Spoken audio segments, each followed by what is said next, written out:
Қайырлы күн әріптестер, құрметті менің әріптестерім. Баршаңызға бүгінгі математиканың алтын іргетасы атты авторлық бағдарламамды таныстыру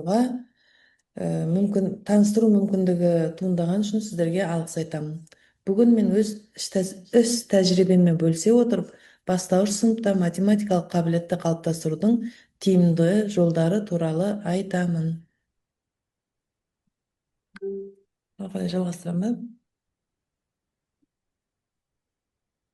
Курстың өзектілігі туралы қысқаша айта кетсем, қазіргі таңда бастауыш сыныпта математикалық сауаттылықты ерте қалыптастыру өте маңызды. Сол себепті математиканың алтын іргетасы курсы оқушыларға негізгі математикалық ұғымдарды түсініп меңгеруге, логикалық ойлауын дамытуға үлкен мүмкіндік береді. Бұл курс оқушылардың есеп шығару дағдысын нығайтып, математикалық тілде сауатты сөйлеуін қалыптастырады. Нәтижесінде оқушылар алдағы сыныптарда күрделі тақырыптарды тез қабылдап, өз бетімен ой қорытып, шешім қабылдай алатын деңгейге жетеді. Курстың мақсаты оқушылар қарапайым математикалық білім негіздерін қалыптастыру, олардың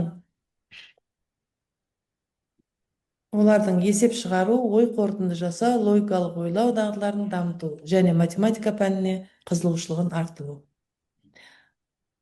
Күтілетін нәтиже: оқушылар сан мен амалдарды дұрыс пайдалана алады, қарапайым логикалық есептерді шешуді үйренеді, математикалық сөйлеу мәдениеті қалыптасады, өз ойын нақты, дәл жеткізуге машықтанады, топпен жұмыс істей алады және өзара пікір алмасуға дағдыланады.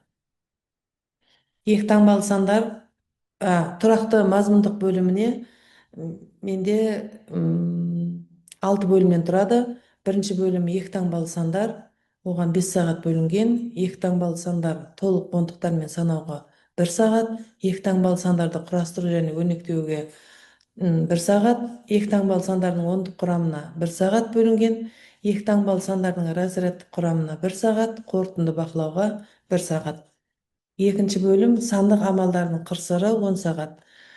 Оның ішінде ондықты қосуға 1 сағат, ондықты азайтуға 1 сағат, жақшалы және жақсасыз өрнектерге 1 сағат, 20 көлеміндегі сандарды қосу және азайту кестесіне 1 сағат, 100 көлеміндегі сандарды ауызша қосу және азайтуға 3 сағат, жақшасыз өрнектерді тиімді тәсілдермен есептеуге 2 сағат.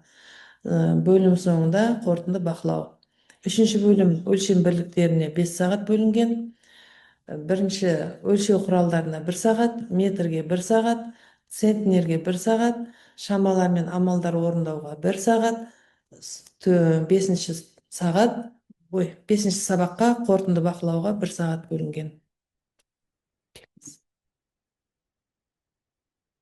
Төртінші бөлім екі таңбалы сандарды қосу және азайту, жүздіктермен есептеудің тиімді жолдарына 6 сағат бөлінген.